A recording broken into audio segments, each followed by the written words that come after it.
local now. Metro and the FBI continue to investigate the man who rammed his car into a power substation just outside of Boulder City. Thanks for staying with us at 4:30. I'm Denise Valdez. And I'm Kirsten Joyce. The 23-year-old, whose photo is right there from Albany, New York, drove a rental car across the country and died from a self-inflicted gunshot wound after the incident. 8 News Now reporter Ryan Tismaneski speaking with a former counterterrorism officer about the incident.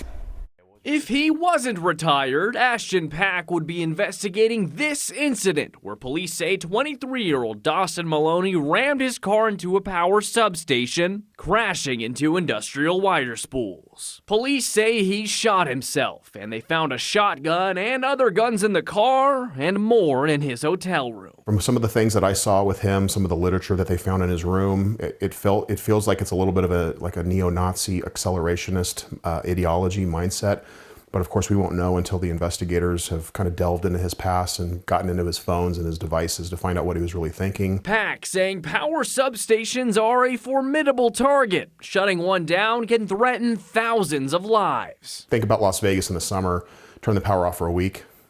You're going to see literally bodies in the street. I mean, it would be a critical incident. A critical incident avoided. Packe saying Maloney most likely did not have it in him to go through with the attack. I think when the airbag probably deployed 200 miles an hour into his face, it probably woke him to reality to make him see that he really wasn't prepared to do what he did.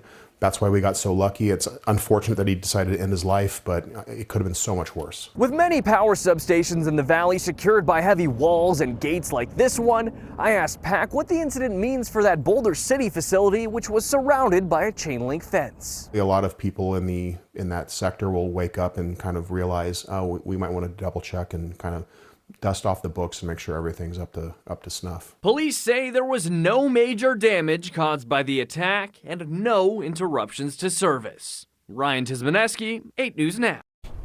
A similar incident did occur a few years ago when another man drove his car into a substation, ramming it through a fence at a solar facility north of Las Vegas, taking it offline.